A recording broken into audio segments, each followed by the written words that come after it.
7 अक्टूबर 1962 की है, जब पूरी दुनिया पर वर्ल्ड वॉर 3 का खतरा मंडराने लगा था और पूरी दुनिया परमाणु युद्ध के मुहाने पर पहुंच चुकी थी। क्योंकि तब सोवियत संघ यानी आज के रूस ने अमेरिका के नाक के नीचे क्यूबा में परमाणु मिसाइलें तैनात कर दी थी। हालांकि तब वो खतरा टल गया था, लेकिन एक बार फिर से अमेरिका और रूस आमने सामने हैं और इसकी वजह है रूस और यूक्रेन के बीच युद्ध की आशंका।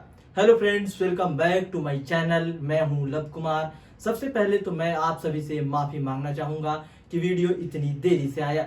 इसके साथ ही मैं आप सभी से रिक्वेस्ट करना चाहूँगा कि इस वीडियो को ज़्यादा से ज़्यादा लाइक करें, शेयर करें और सब्सक्राइबर्स बढ़वा दें, ताकि मैं भी थोड़ा मोटिवेट हो जाऊँ और आप सभी के लिए जल्दी जल्दी वीडियो लेकर आऊँ। तो चलिए अब अपने टॉपिक की तरफ आगे बढ़ते हैं। मैं ये उम्मीद कर रहा हूँ कि अब तक आप सभी ने ये खबर सुनी ली होगी कि रशिया और यूक्रेन के बीच युद्ध होने की आशंका है, क्योंकि रशिया ने यूक्रेन की सीमा पर 1 लाख से भी ज्यादा सैनिकों को भारी भरकम हथियारों के साथ तैनात कर दिया है और यह आशंका जताई जा रही है कि वो कभी भी यूक्रेन पर हमला बोल देगा और पूरे यूक्रेन देश को अपने में शामिल कर लेगा।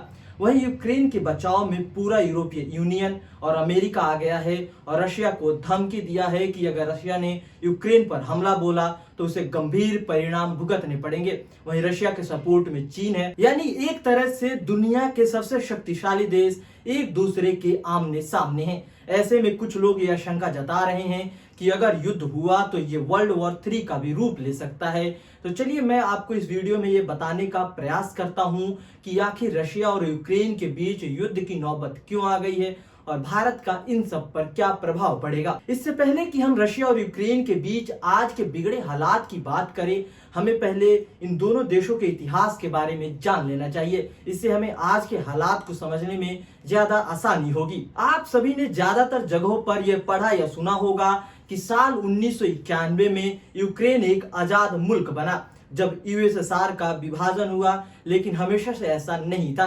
यूक्रेन एक आजाद मुल्क था, लेकिन 1921 में लेनिन की रेड आर्मी ने यूक्रेन पर हमला बोला और अपने कब्जे में ले लिया। फिर 1922 में 15 अलग अलग सोवियत देशों को मिलाकर यूएसएसआर बना। लेकिन एक बात और जिस पर ध्यान देने की जरूरत है, 1921 में लेनिन की रेड आर्मी के कब्जा करने के 3 साल पहले ही यूक्रेन आजाद हुआ था रशियन एम्पायर से।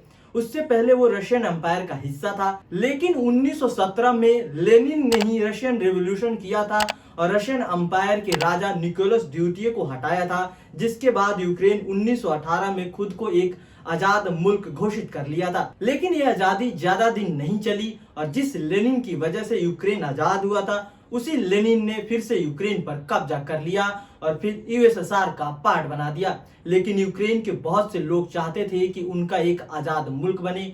फिर 1991 में यूएसएसआर का विघटन हो गया और यूक्रेन के लोगों की दिली ख्वाहिश पूरी हो गई। अब यूक्रेन के लोग आजाद थे। वो चाहते थे कि उनका देश एक लोकतांत्रिक देश बने। यूरोपीय यूनियन के साथ वो दोस्ती बढ़ाना चाहते थे, नाटो में शामिल होना चाहते थे। तो दूसरी तरफ खुद को यूएसएसआर का सक्सेसर यानी उत्तराधिकारी बताने वाला रूस ऐसा नहीं चाहता था। 1999 में जब व्लादिमीर पुतिन रूस की सत्ता में आए तो उन्होंने यूएसएसआर का विघटन को दुनिया की सबसे बड़ी मानव त्रासदी बता दी। पुतिन का कहना था कि यूएसएसआर के टूटने की वजह से 25 मिलियन यानी 2.5 करोड़ रशियन लोग रशिया से अलग हो गए और अब वो अलग अलग आजाद मुल्कों में हैं। वहीं पिछले साल पुतिन ने अपने एक आर्टिकल में कहा कि यूक्रेन और यूक्रेन के लोग रशियन कल्चर और हिस्ट्री के एक अहम पार्ट है, यानी पुतिन यूक्रेन को रशिया का ही एक पार्ट मानते हैं। वहीं दूसरी तरफ यूक्रेन के लोगों की भी राय बटी हुई है। यूक्रेन का ईस्टर्न बॉर्डर जो रशिया से लगा हुआ है, वहां के ज्यादातर लोग रशिया के समर्थक हैं। लेकिन अगर पूरे देश के लोगों की बात करें तो एक सर्वे से पता चलता है कि 53% लोग यानी आधे से थोड़ा ज्यादा लोग यूरोपियन यूनियन में शामिल होना चाहते हैं और एक स्वतंत्र देश बनकर रहना चाहते हैं। इसी सर्वे से यह भी पता चलता है कि 47% लोग नाटो में शामिल होना चाहते हैं। वहीं 30% के आसपास लोग रशिया में शामिल होना चाहते हैं। ऐसा ही हाल कुछ वहां के पॉलिटिकल पार्टीज का भी है। कुछ प्रो रशिया है तो कुछ प्रो यूरोपीय यूनियन है। वहीं 1991 से 2014 तक यूक्रेन और रशिया के रिश्ते अच्छे रहे, लेकिन 2014 में सब कुछ बदल गया जब यूक्रेन के लोगों ने रूस के समर्थक राष्ट्रपति विक्टर यानुकोविच को उनके पद से हटा दिया। इसके बाद रशिया ने अपनी सेना भेजकर क्राइमिया पर कब्जा कर लिया और उसे अपना प्रांत घोषित कर लिया। क्राइमिया को सोवियत संघ ने 1954 में यूक्रेन को उपहार में दिया था। वहीं रूस क्राइमिया तक ही नहीं रुका, वो यूक्रेन के पूर्वी बॉर्डर पर रशिया के समर्थकों को हथियार देने लगा, पैसे देने लगा ताकि वो यूक्रेन से अलग होकर रशिया में शामिल हो जाए। ये ऐसा ही है जैसे पाकिस्तान कश्मीर में करने की कोशिश करता है। वहीं रूस इससे इनकार करता है और अब तक इस झगड़े में 14,000 से अधिक लोग मारे जा चुके हैं। वहीं एक बार फिर मई 2019 में यूक्रेन में सरकार बदल गई और ये सरकार रूस के प्रति उतनी उदार नहीं थी। उसने यूरोपीय यूनियन और नाटो ज्वाइन करने की सोची और इसी बात से रूस डरा हुआ है कि अगर यूक्रेन नाटो ज्वाइन कर लेता है तो अमेरिका उसके बॉर्डर के एक बहुत बड़े हिस्से तक पहुंच जाएगा और रूस ऐसा कभी नहीं चाहेगा, क्योंकि इससे पहले 1 मई 2004 को 10 नए देश यूरोपीय यूनियन में शामिल हुए थे, जो साइप्रस, चेक Republic, Estonia, Hungary, Latvia, Lithuania, Malta, Poland, Slovakia और स्लोवेनिया हैं। इसमें से 3 देश ऐसे थे, इस्टोनिया, लातविया और लिथुआनिया, जो इससे पहले यूएसएसआर का हिस्सा रहे थे और रशिया के साथ इनका बॉर्डर भी है। वहीं ये देश यूरोपीय यूनियन के साथ साथ नाटो को भी ज्वाइन कर लिए, जो कि रशिया के लिए एक परेशानी की बात थी। यहाँ आपको बताते चलूं कि नॉर्थ अटलांटिक ट्रीटी ऑर्गेनाइजेशन, जिसे हम शॉर्ट में नाटो कहते हैं, यह एक सैन्य संगठन है जिसे अमेरिका ने यूएसएसआर के बढ़ते प्रभाव को रोकने के लिए 4 अप्रैल 1949 को बनाया था। तब इसमें 12 देश शामिल थे, लेकिन अब इसमें 30 देश शामिल हैं, जिसमें मुख्य रूप से अमेरिका और यूरोपीय यूनियन के देश हैं, जैसे ब्रिटेन, फ्रांस, जर्मनी, इटली इत्यादि।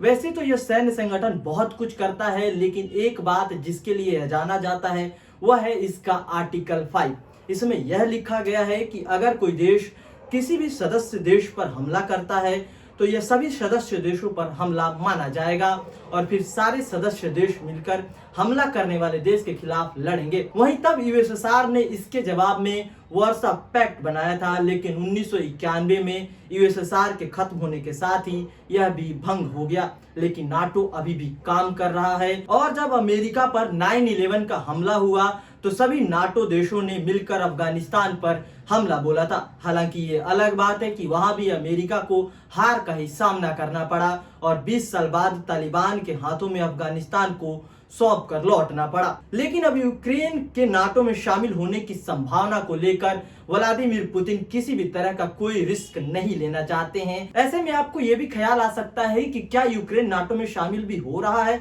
तो इसका जवाब है हाँ। यूक्रेन 1992 के बाद से ही नाटो का साझेदार रहा है और नाटो ने 1997 में यूक्रेन नाटो आयोग की स्थापना की थी, जिसके जरिए आगे भविष्य में यूक्रेन नाटो में शामिल किया जा सके। वहीं इन सब के बीच अब रूस और अधिक आक्रामक हो गया है और उसने यूक्रेन बॉर्डर पर हेवी वेपन्स के साथ लाखों सैनिकों को तैनात कर दिए हैं। इतना ही नहीं, रूस ने अपने सैनिकों को बेलारूस में अभ्यास के लिए भी भेज रहा है। बेलारूस भी यूएसएसआर से 1991 में अलग होकर एक स्वतंत्र राष्ट्र बना था और अब वो रशिया का साथ दे रहा है। एक तरफ रशिया ने यूक्रेन की सीमा पर अपने सैनिकों को तैनात कर रखा है, तो दूसरी तरफ वो बेलारूस से भी यूक्रेन पर हमला करने की तैयारी में है। उधर अमेरिका भी अलग बौखलाया हुआ है और वो रूस को धमकी दे रहा है कि अगर उसने यूक्रेन पर हमला बोला तो उस पर इतने सारे आर्थिक प्रतिबंध लगाए जाएंगे कि आज तक उतने किसी भी देश पर नहीं लगाए गए हैं। इसके साथ ही अमेरिका ने पुतिन पर भी प्रतिबंध लगाने की बात कही है,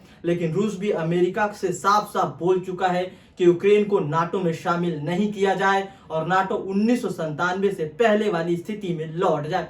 लेकिन अमेरिका का कहना है कि यूक्रेन एक स्वतंत्र राष्ट्र है और उसे अपने फैसले लेने का अधिकार है कि वो नाटो के साथ जुड़ना चाहता है या नहीं।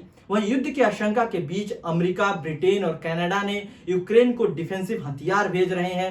साथ ही डेनमार्क, फ्रांस, स्पेन और नीदरलैंड्स पूर्वी यूरोप में फाइटर जेट्स तैनात कर रहे हैं। वहीं इन सब के बीच संयुक्त राष्ट्र सुरक्षा परिषद की इस मामले पर बैठक भी बुलाई जा चुकी है, लेकिन हालात अभी भी जस के तस बने हुए हैं। यूएन के इस बैठक में भारत के स्थायी प्रतिनिधि टीएस त्रिमूर्ति ने कहा कि भारत की दिलचस्पी एक ऐसे समाधान खोजने में है जो तनाव को तत्काल कम करने में मदद कर सके।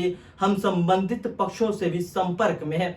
वहीं अगर रूस यूक्रेन पर हमला करता है तो ये भारत के लिए भी एक परेशानी का सबब बन सकता है। पहला तो ये कि यूक्रेन में 10 लाख से भी ज्यादा भारतीय नागरिक हैं, जिनमें से कुछ छात्र हैं जो वहां मेडिकल की पढ़ाई करते हैं और कुछ लोग वहां पर नौकरी करते हैं। दूसरा ये कि यूक्रेन से भारत बहुत सारे हथियार खरीदता है, कई हेलीकॉप्टर और फाइटर जेट्स के पुर्जे वहां से आते हैं। वहीं रशिया के साथ भी हमारे पुराने संबंध हैं और अमेरिका के साथ भी हमारे गहरे सैन्य संबंध है। ऐसे में भारत किसका पक्ष लेगा, ये बहुत ही मुश्किल होने वाला है। बहरहाल हम यही उम्मीद करते हैं कि यूक्रेन और रूस के बीच युद्ध की नौबत ना आए। बाकी आगे इस मामले पर जो भी अपडेट आएगा मैं उस पर वीडियो लाता रहूंगा। तो फिलहाल इस वीडियो में इतना ही। उम्मीद करता हूं कि आपको ये वीडियो इंफॉर्मेटिव लगी होगी। आपका इस वीडियो के बारे में जो भी राय हो कमेंट करके जरूर बताएं और ये वीडियो पसंद आया तो इसे लाइक और शेयर करें। साथ ही मेरे चैनल को भी जरूर सब्सक्राइब कर दें।